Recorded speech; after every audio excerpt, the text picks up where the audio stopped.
Hello everyone, this is the thejonnymar and welcome to my special, a particular video special as voted on by my subscribers and viewers, for reaching 1.5 million total views on my channel.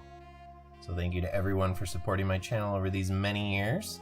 And for this particular video special, I'm going to be showing off my PS2 collection, again as voted on by viewers. So I don't have a huge PS2 collection anymore. I used to have a lot more games back in the day, but then kind of went digital with some of them, getting quite a few of them on my PS3 or on my PS4. But I do have quite a few games still. Again, a smaller collection than I used to have, but these are the games really that I cannot get digitally. Some of them you still can get digitally, I believe, but these are the ones that I like to just have the physical copies for still. So I'll be doing this in alphabetical order. The first game is Breath of Fire Dragon Quarter. So I'm a huge fan of the Breath of Fire series.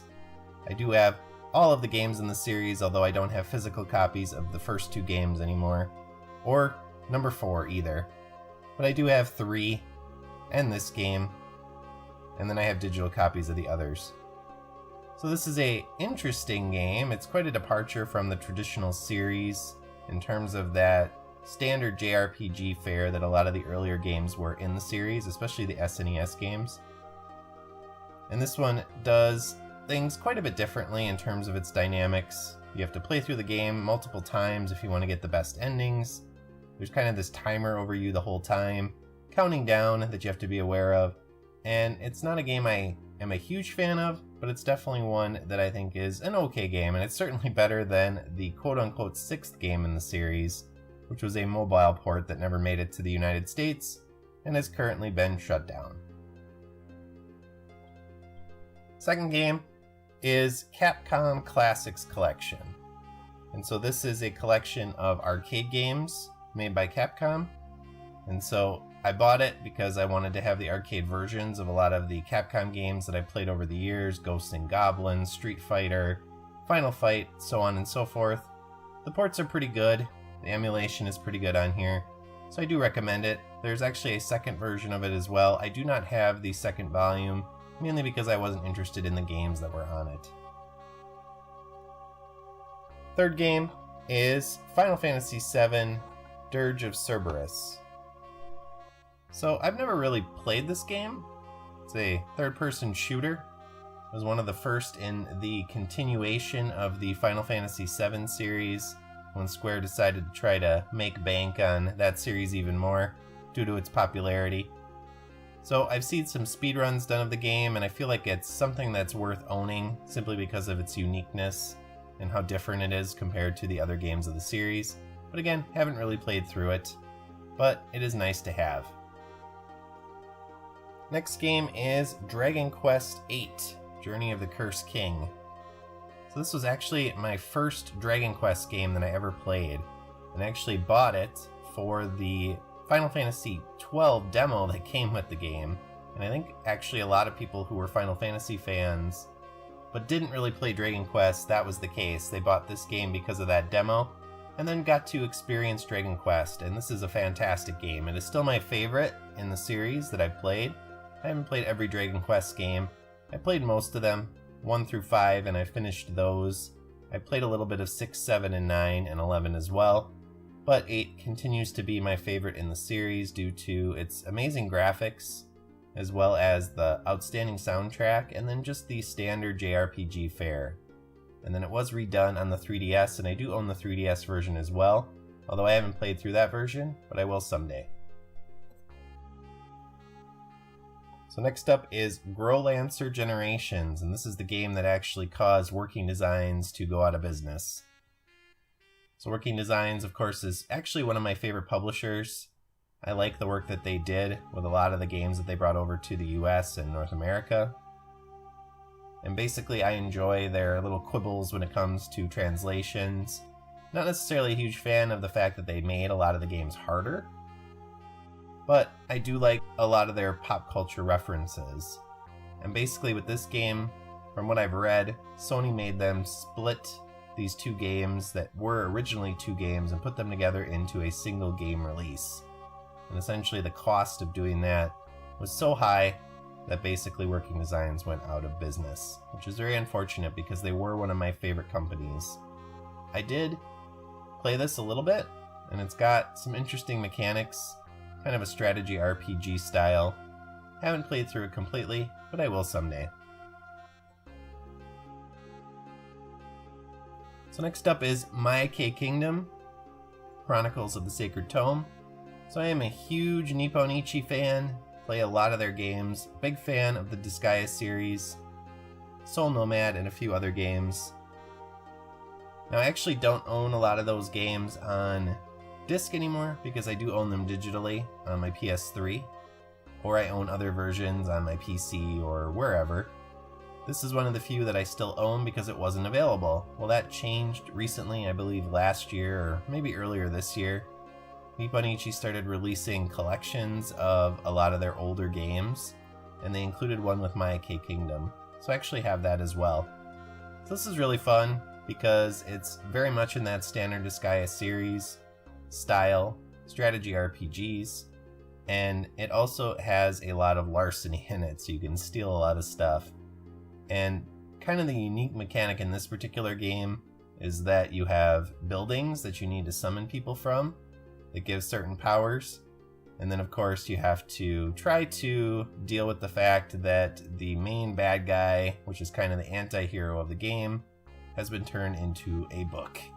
And so can we restore him to his regular state? So the next few games are going to be one of my favorite series that unfortunately never really got a lot of love. They are cult classics, but they're not super popular, and that is the Shadow Hearts series. And I do own Kudelka as well, which was the PS1 kind of precursor to the Shadow Hearts series. So I do own all three of the Shadow Hearts games on the PS2. This is the original.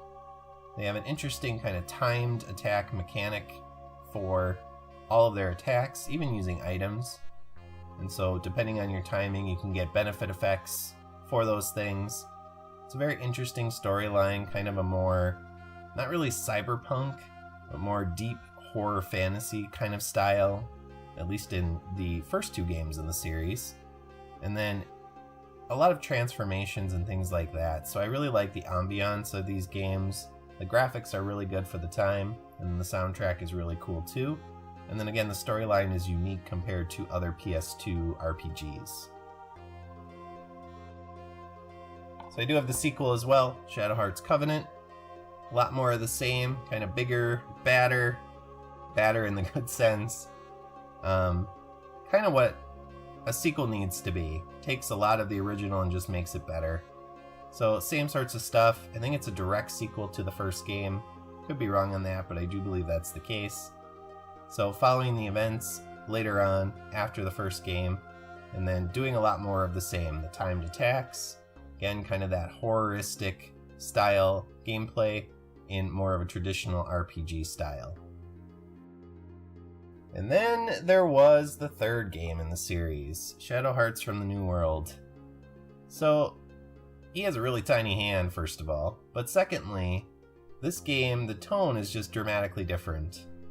So the style of gameplay is the same in terms of the timed attacks, the battle system, but the tone is just completely different. It's no longer in Europe, and the style is just a lot more campy, kind of over the top, silly, and it really just kind of, I think for people who did enjoy the Shadow Hearts series, myself included, just kind of left a bad taste in people's mouths simply because, again, the style of the narrative and the way things are done in the game is just so dramatically different. And the fact that, you know, you become best friends with Al Capone, which is just weird. But yeah, wasn't really, as far as I know, a Shadow Hearts game after that. And it's too bad because, again, up to this point, it was a pretty awesome series. Then we have my favorite Simpsons game. Huge Simpsons fan. Too bad the games aren't that great. The arcade game's pretty fun. But Simpsons Hit and Run, very fun game. GTA clone. I used to own the Grand Theft Auto games, of course, on the PS2. And a lot of the other games like God of War. Resident Evil Code Veronica X, so on and so forth. Again, I've transferred most of those games to digitally, but I do have Simpsons Hit and Run still. It's fantastic, very good style of the GTA open world, and then you get to drive around and do a lot of stuff with the characters of the Simpsons world. Haven't really felt like they've really hit that Simpsons formula other than in this game. The Simpsons game, which came out later, is okay, but this one I felt was just really fun and I really enjoyed it. And now we have one of my favorite games on the PS2 in general, and one of the most popular games in terms of series that I've done on my channel, and that is Soul Nomad and the World Eaters. So this game is amazing. Strategy RPG. Again, if you're interested in it, feel free to check out the full playthrough I did and walkthrough of the series that I did. Kind of the way it's different in the style of these Nipponichi games is that you play as sort of an anti-hero, and specifically in this case a homicidal god, who is a very big potty mouth and says lots of bad words. And essentially, he's trying to take over the world and destroy everything. He's inside this sword that's on the cover there, and you have to basically try to stop him. And over the course of the game, you learn more about his mysterious past and discover kind of what's going on behind the scenes. And so it's a very interesting game. The main story is very cool, the thematic elements, and then there's a whole New Game Plus option where you can play through essentially as just the evil version and destroy everything, and you get to see kind of what that would look like. So it's a highly recommended game. Again, it is available now on PC as well as the Switch as part of Nipponichi's collections that they've been releasing in the last year or two. Next up we have the Sucden series. Another one of those series that I really much enjoy. I do have the original 2 games as well on the PS1, and I do have the discs of those, and those are very rare. But we have Sucden III. Again, pretty strange departure compared to the original 2 games. Went to that 3D style, created a multi-path narrative where you can play as one of 3 main characters and kind of see the game from different perspectives. It's a very long game, but very enjoyable. I think they did a good job with it. It's certainly a lot better than the next game in the series, which is Sucden IV. So here we have Sucden IV. Probably my least favorite game in the Sucden series. They tried to do some stuff with this.